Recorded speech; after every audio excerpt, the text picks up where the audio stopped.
Dobrý den, já vás vítám na prezentaci mé středoškolské odborné činnosti. Moje jméno je Hana Marková a moje práce je na téma studium vlastností nových kapalně krystalických látek. Tuto práci jsem vykonávala na stáži na Fyzikálním ústavu Akademie věd České republiky. V této prezentaci bych vás nejdříve chtěla seznámit s tím, co to kapalně krystalické látky jsou a jaké mají vlastnosti. Poté bych představila látky, se kterými jsem se sama zabývala a u nichž bylo mým úkolem zjistit jejich vlastnosti, které byly doposud neznámé a provést tedy jejich základní výzkum. Poté bych se přesunula k použitým metodám měření a k výsledkům, které jimi byly dosaženy a nakonec bych vše shrnula. Co to jsou tedy kapalné krystaly? Kapalně krystalické látky tak jsou látky, které mají schopnost za určitých podmínek přecházet do kapalně krystalické fáze. Tato kapalně krystalická fáze má pak vlastnosti jak krystalické látky, tak kapaliny. Molekuly v této fázi si například udržují určitou orientaci a soustředují se do různých struktur, podobně jako tomu je třeba u molekul v klasické krystalické mřížce pevné látky. Zároveň ale v kapalném krystalu jsou tyto domény a struktury pohyblivé a mohou se po sobě pohybovat a různě klouzat, jako v kapalině. Termotropní kapalně krystalické látky, tak ty se do kapalně krystalické fáze dostávají vlivem teploty, tedy začínáme s krystalickou látkou, při jejím zahřátí dostáváme pak kapalný krystal a teprve po dalším zvýšení teploty pak látka přechází na izotropní kapalinu. Kapalné krystaly také mohou mít různé speciální vlastnosti, z nichž nejznámější je asi jejich schopnost reagovat na přiložené elektrické napětí. Toho se využívá v LCD monitorech, kdy právě vlivem elektrického napětí můžeme například ovládat jasnost pixelů, takže vlastně tím měníme strukturu toho kapalného krystalu. Kapalně krystalických fází existuje celá řada, já bych představila nějaké úplně nejzákladnější. Jako první to je smektická fáze, ta je velmi strukturovaná, její molekuly si udrží určitou orientaci a také zde vznikají vrstvy molekul. Je tedy taková spíše bližší pevným látkám než kapalinám. A co je také důležité zmínit je, že pokud je kapalně krystalická fáze tvořená chirálními molekulami, tak pak má tendenci tvořit šroubovice. To můžeme vidět například na této chirální smektické C fázi. Dále je tu pak nematická fáze, která už je méně strukturovaná, molekuly si pouze udrží určitou orientaci a je tedy blíže spíš kapalinám. Cholesterická fáze je pak její variantou chirální a opět tvoří šroubovice. Nyní ke zkoumaným látkám, bylo jich celkem 5 s pracovními názvy BA, CA, DBA, MMA a TA. Měli stejný obecný chemický vzorec, který můžeme vidět zde, a lišily se pouze substituenty na molekulovém jádře, které můžeme vidět v tabulce. Jako substituenty byly použity halogeny a nebo metylové skupiny. K jejich vlastnostem tak jsou tedy termotropními kapalně krystalickými látkami a jsou chirální, ale jejich úplně nejzajímavější vlastnost je jejich fotosenzitivita, kdy díky tomu, že obsahují azoskupinu, tedy v jádře molekuly, tak právě ta fotosenzitivita funguje na principu toho, že při ozáření této skupiny dochází k její izomerizaci, a to z tyčinkovitého E-izomeru na zalomený Z-izomer. To pak má za následek tedy při osvícení této molekuly, že se celá molekula zalomí. Pokud takto zalomenou molekulu, tedy ten Z-izomer, necháme ve tmě, tak pak má tendenci se vracet zpátky na ten tyčinkovitý E-izomer.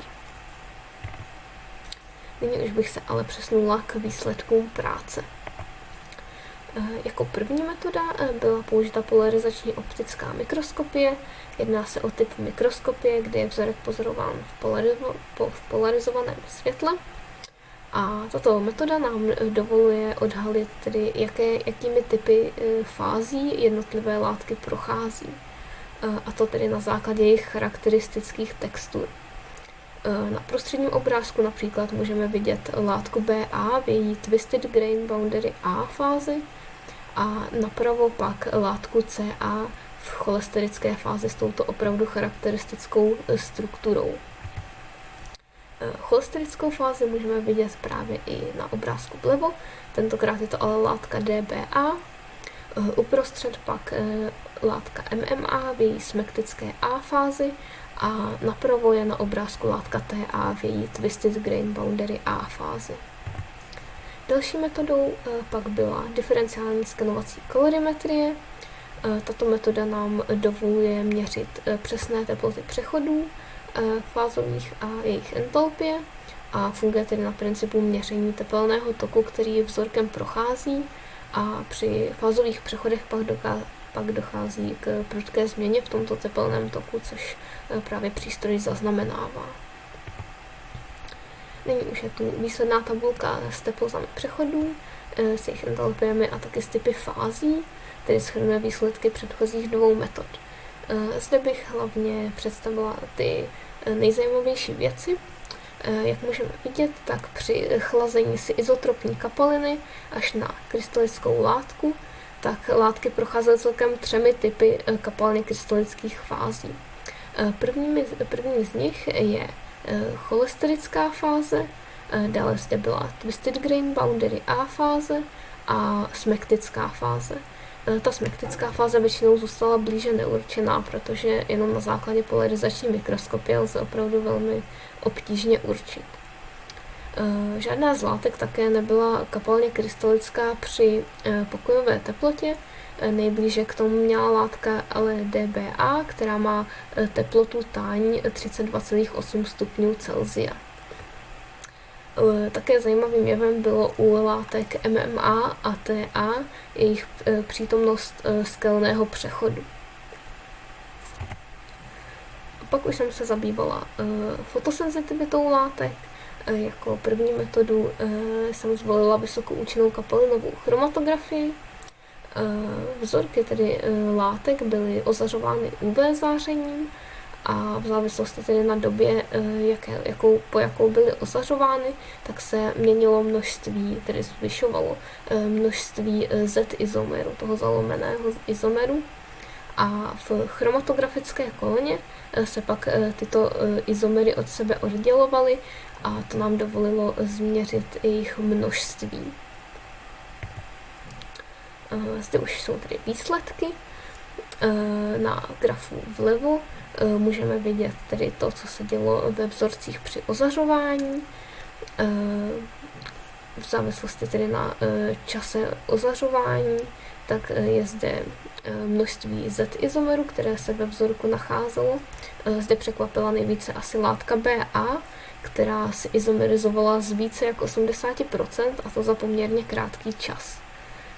Na druhém grafu je pak regenerace, kdy ozářené vzorky byly zanechány ve tmě a pozorovalo se, za jak dlouhou dobu se všechen Z-izomer vrátí zpět na ten stabilnější tyčinkovitý E-izomer. Tady se látky lišily v řádech až stovek hodin. Tedy. Další metodou pak byla UV-vis spektroskopie, což je spektroskopická metoda, která měří to, jaké množství světla dané vlnové délky dokáže látka pohltit, a na základě jejich změn těchto absorpčních spekter pak můžeme právě měřit i změny v množství těch izomerů.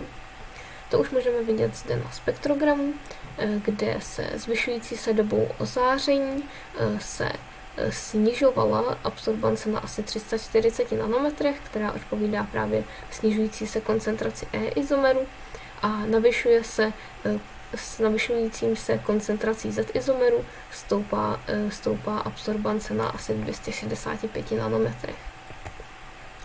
Poslední metodou pak byla nukleární magnetická rezonance, která pouze potvrdila tedy, že se opravdu v molekulách dějí ty strukturní změny, které jsou předpokládané, a funguje na principu tedy detekování různě elektronově odstíněných jader vodíku v molekule. Zde už je jedno rezonanční spektrum látky DBA a je to spektrum neozářeného vzorku. Po ozáření a zalomení molekuly pak bylo naměřeno toto spektrum, ve kterém právě přibyl jeden signál, díky kterému bylo právě možné určit, že opravdu dochází k tomu zalomení molekuly. Na závěr už bych jenom shrnula. Byl tedy proveden základní výzkum 5 nových kapalně krystalických látek a tato práce bude především sloužit odborníkům jako podklad k dalšímu výzkumu toho, jaká je závislost tedy použitých substituentů v molekule na výsledné vlastnosti látek v těchto tedy typech kapalně krystalických látek. A to může pak vést například k usnadnění vývoje nových látek s průmyslově využitelnými vlastnostmi.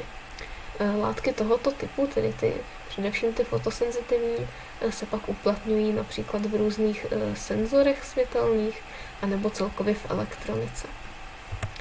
Na závěr úplně už bych jenom poděkovala, a to především vedoucímu mé stáže, inženýru Alexeji Bubnovovi, ale také ostatním vedoucím a i zde zmíněným organizacím, bez kterých by má stáž také nebyla možná. A vám já děkuji za pozornost.